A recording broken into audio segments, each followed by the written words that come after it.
Wesley? Oh my God, dude, I'm so sorry. Or me. I'll tell you afterwards. Or the thing, not just Good evening, everyone.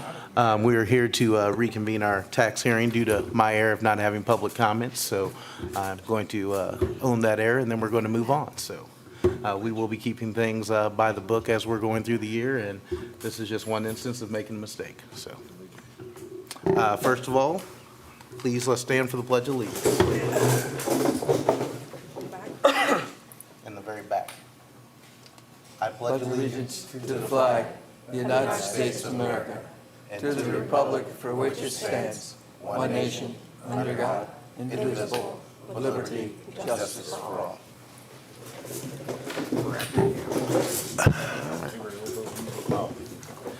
I'm now going to have Dr. Mayer go back over the tax hearing information, and following the Saline County Assessor will come up and speak. Thank you. Thanks, Brian. Good evening, and thank you, everyone, for coming. I'm going to go over some information that we talked about last week, but also some additional information that I hope will make things even more transparent and clear. We have an amendment in the state of Missouri that keeps revenue, well, what's called revenue neutral. The income that taxpayers pay then is based on a percentage, and the personal income, the personal property, et cetera, that Missourians own, the revenue that they pay in for that personal property cannot go above a certain percentage, and if it does, the Hancock Amendment kicks in. And what happens then is, well, Marshall's increase in valuation was over 17%, and that is the limit for the neutral revenue.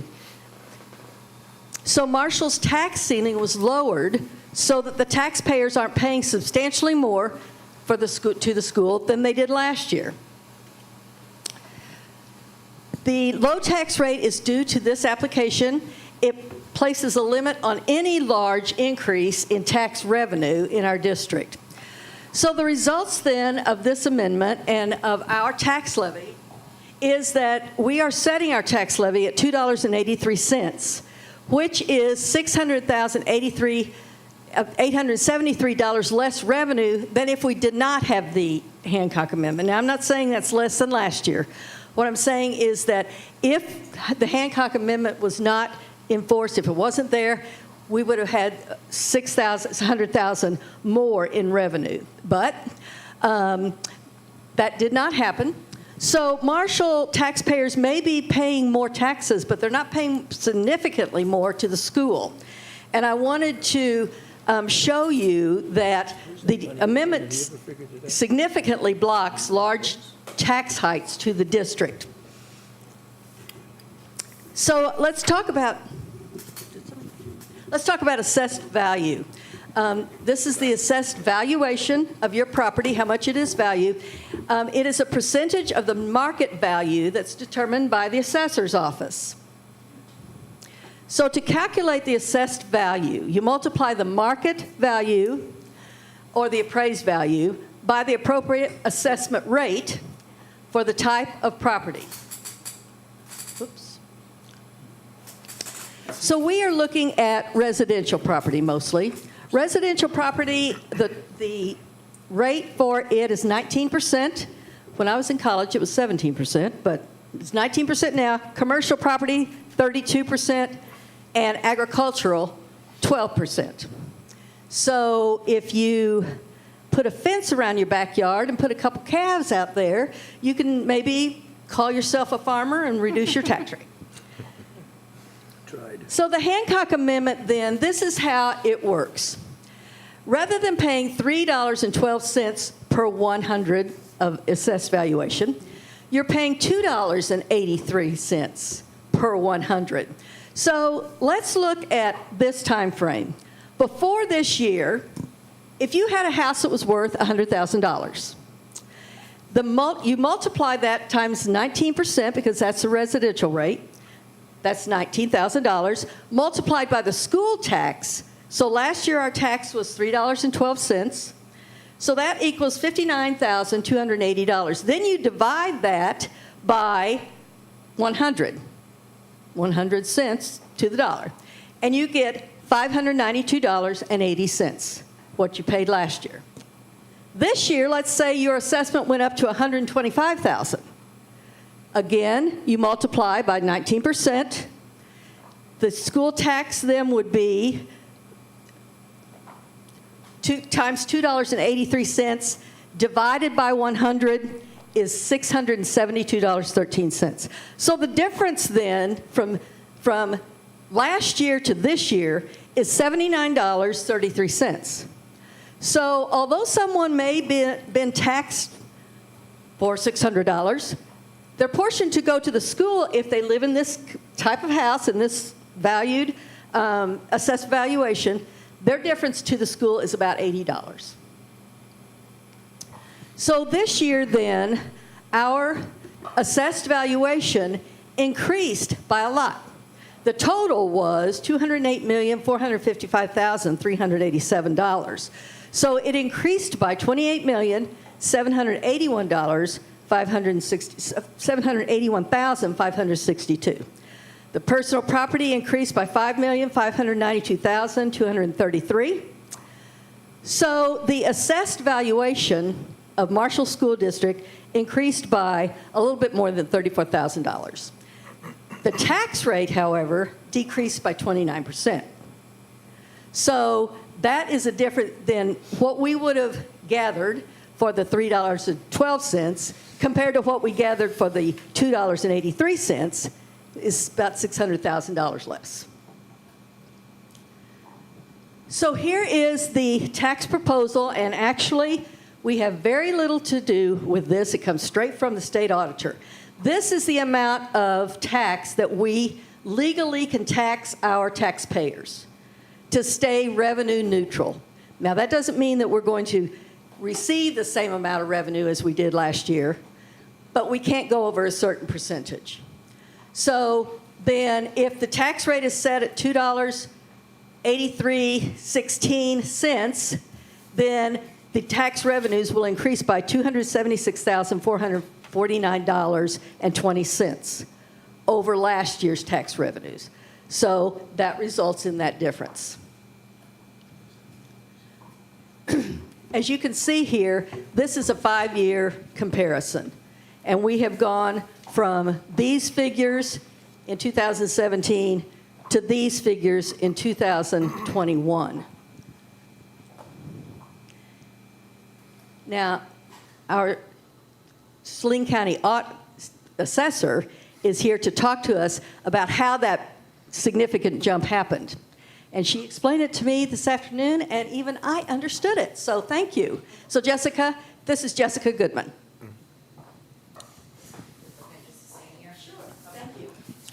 Jessica, you might want to come up here though, because it's a live stream behind you. Yes. So one side or the other might be better for you.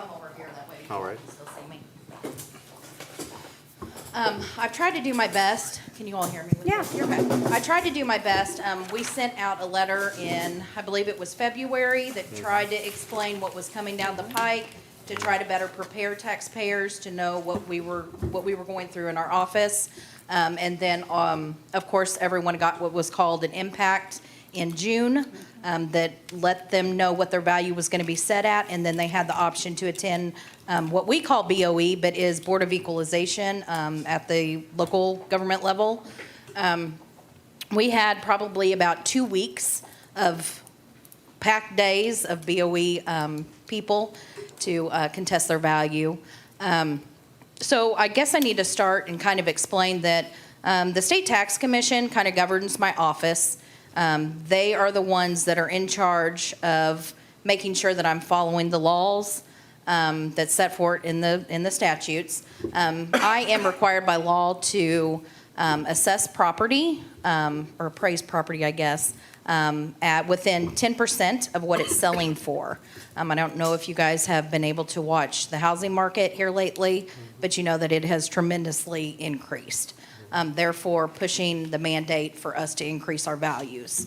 As we were doing this, we kind of noticed that some of the property had been assessed prior to me taking office out of a 2009 cost manual and then a 2014 cost manual, which means that not everybody was assessed fairly across the board. I don't know how that happened or why it happened. That wasn't me. So whenever we came into office, we got the mandate from the state. They were requesting that we upgrade everybody's value with a 2020 cost manual. So that's where everybody's value came from. It's called the Marshall and Swift Cost Manual. It's what we use to appraise property. We're not certified appraisers, so that's how we are able to do it, replacement cost minus depreciation. So that is what we used to increase everybody's property. Am I missing anything, Carol? I don't remember what all we talked about. That was earlier today. So, you explained this, but what was originally, when you came into office, the manual you were going by was the 2014 or the 2009? Yes, so whenever I came into office, the office was currently using a 2014 cost manual.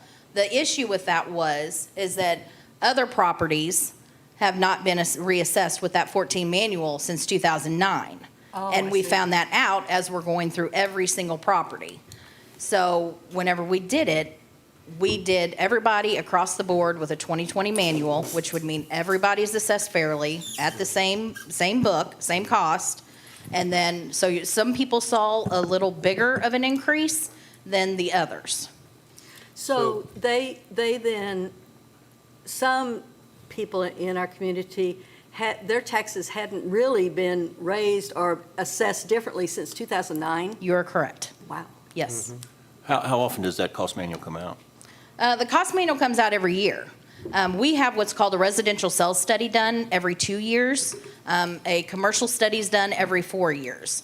So in 2019, a residential sales study was done. We came in significantly under compliance.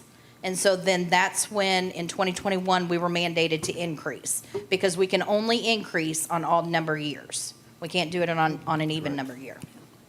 Interesting. So I just want to clarify that there was no issue, no mistake made in the assessor's office. It's just the way the process works. Will the Hancock Amendment kick in on the other government entities as well? Yes, Yes. So, yes. okay. So if the Hancock Amendment limits our revenues, limits the city's revenues, then where does that extra pot go to? Does that go to the county? There or isn't do- an extra pot. There So, isn't. so what Okay. we're doing is we're collecting, you set the tax levy, Right, so you only We collect up to where collect. we went to. we only Right. collect, my house, for example. Right. So last year, and mine gets appraised yearly by the State Tax Commission, I can't do my own.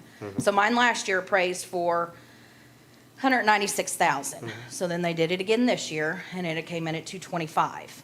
So my value's $225,000, so then you're gonna multiply that times 19%, divide by 100, and then multiply it times whatever levy that you set. Right. That's the only amount that's collected.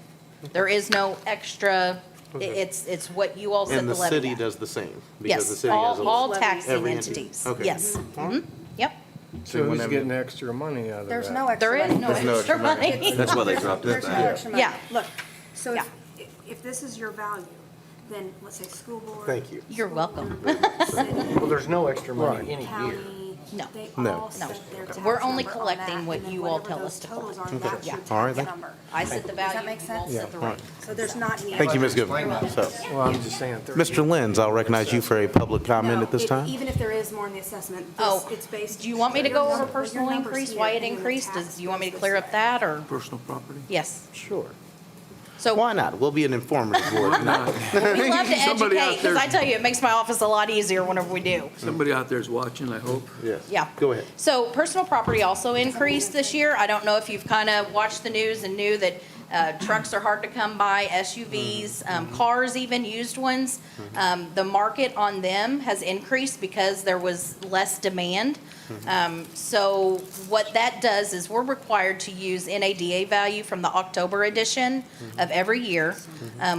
We, along with every other assessor in the state of Missouri, get a database So whenever we enter in that VIN number, it's going to pull the average NADA value of that vehicle. So that's where our values come from. So if NADA raises, we raise. If it lowers, it lowers. So, What was that indicator one more time? The Marshall? I'm sorry, The the Marshall? Marshall and Swift Swift. cost manual? Marshall Swift. Yes, Yeah, that's what I- yes. Swift.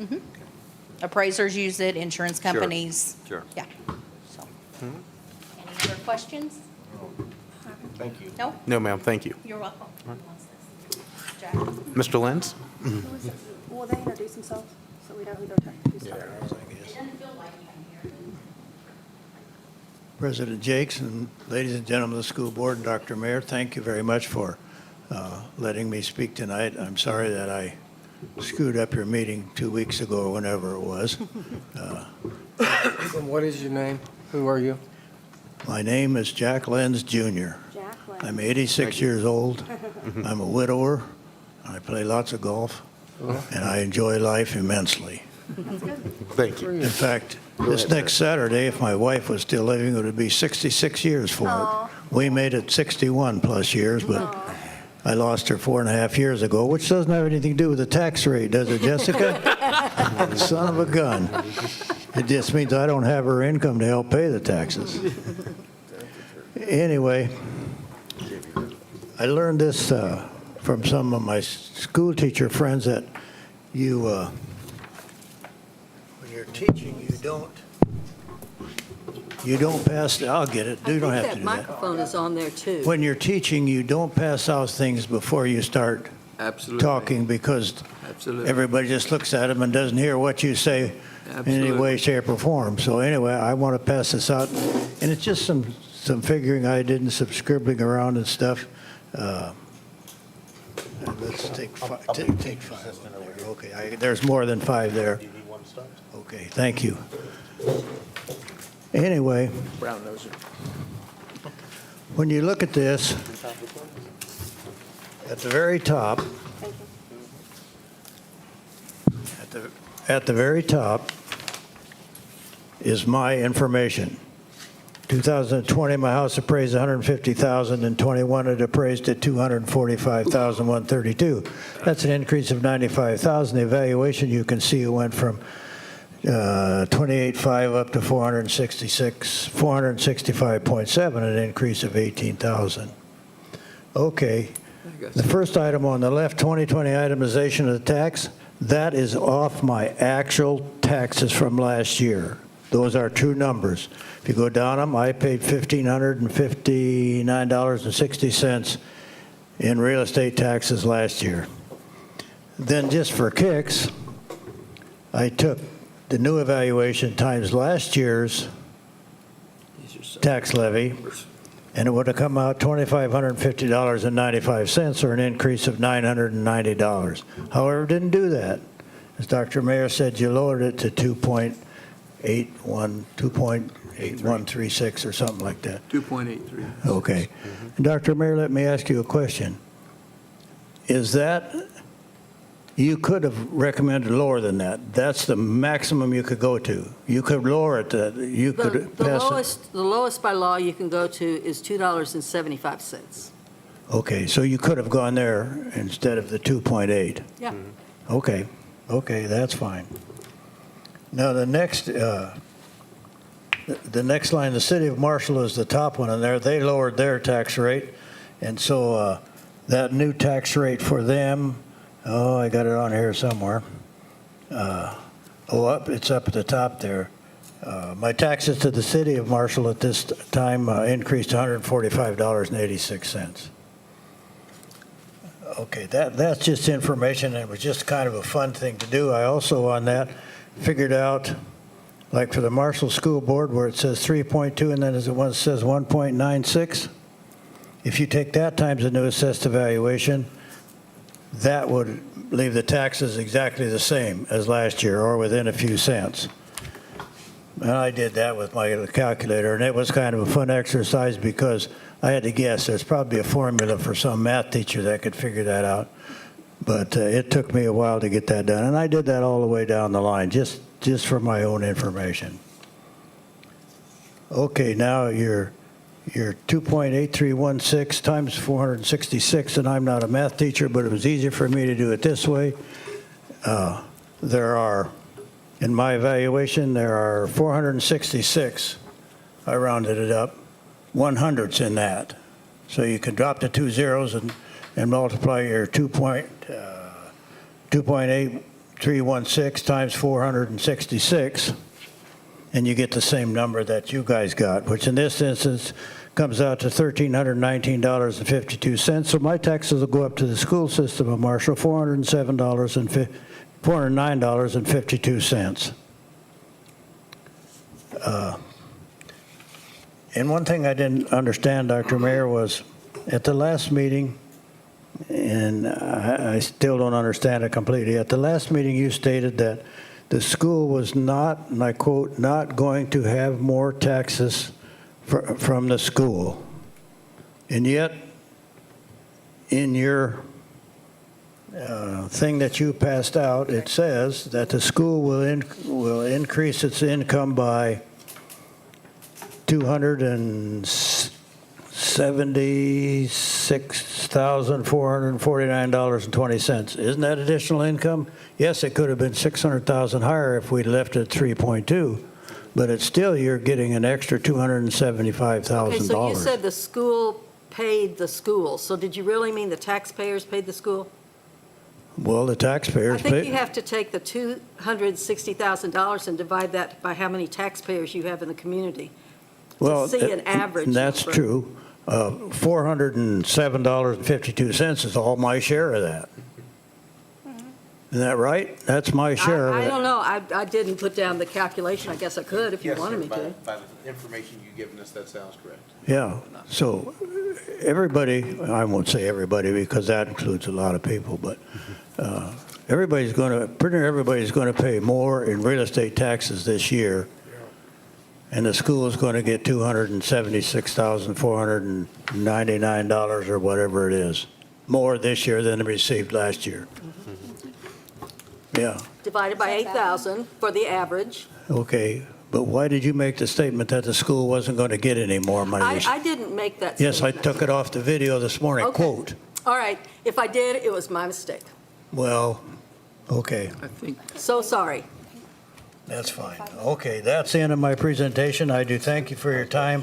I just felt it was a little, it hit home maybe a little better if you put it on an individual basis and instead of 28 million here and 25 million there and, so many million. Well, get down to my $407, which comes out of my pocket.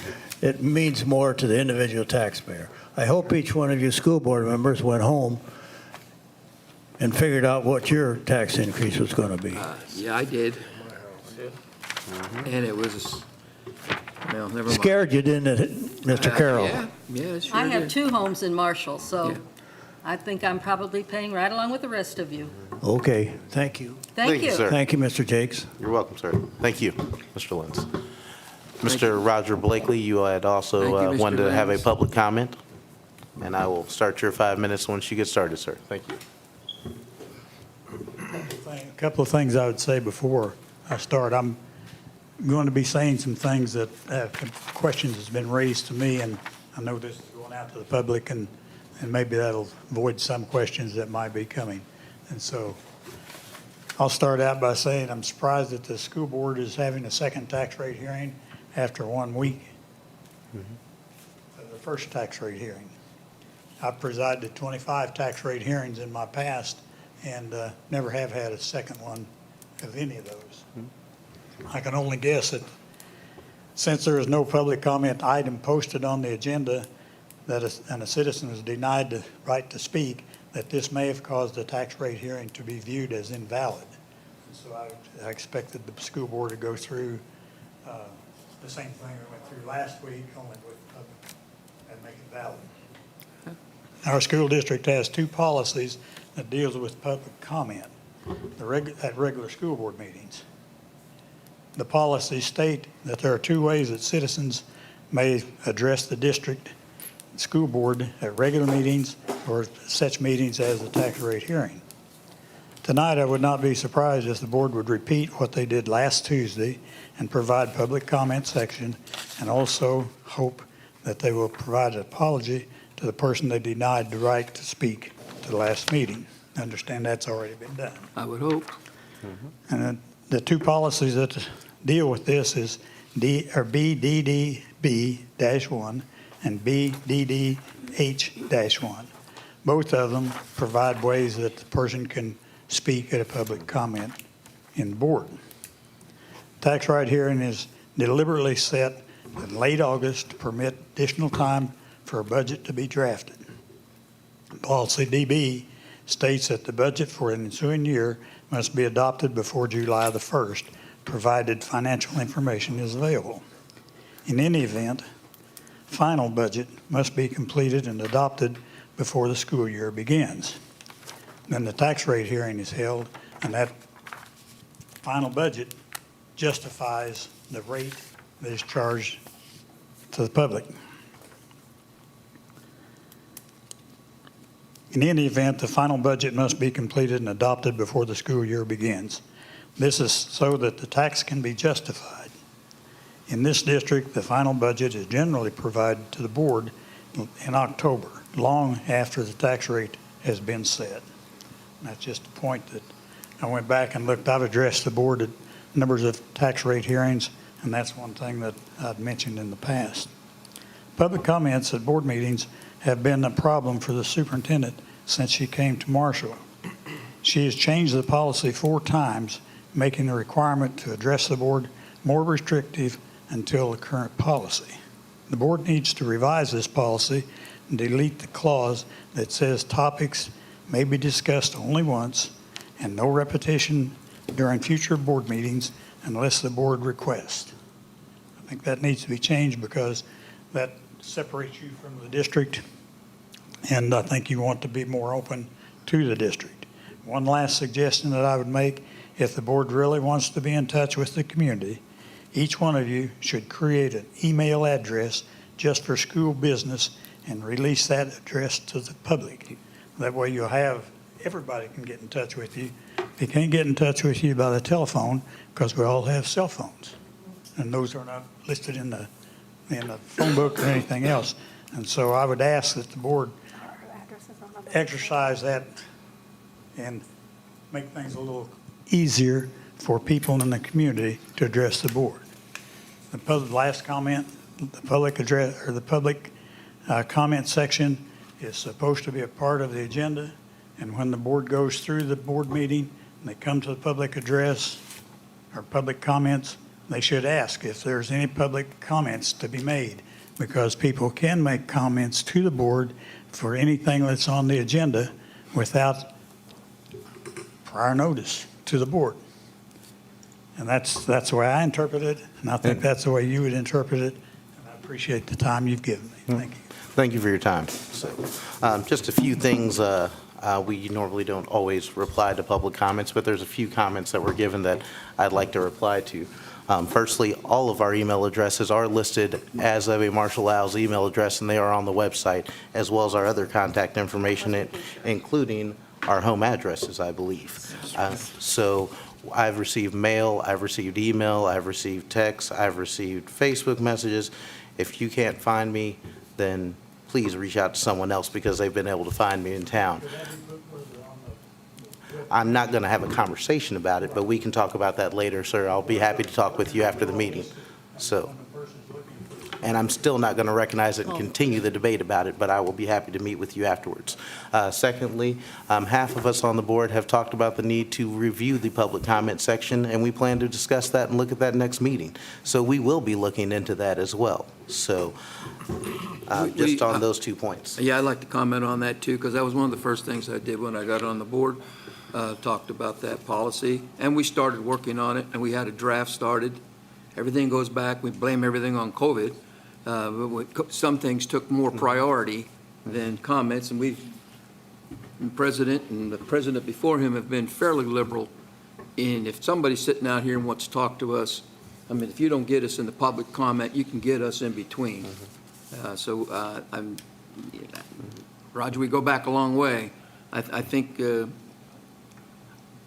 people want to talk to me, I'm available to them. And you know that better than hardly anybody. So, okay, thank you, sir. Also, Mr. Lenz and I spoke before the meeting. I reached out to find out who he was last week because I felt I owed him an apology as well because we didn't have public comments, and that was my mistake. That's the reason we're having a second meeting tonight, is because I should have allowed for public comment, but due to it being a special meeting, I forgot the fact that we did not take comments prior.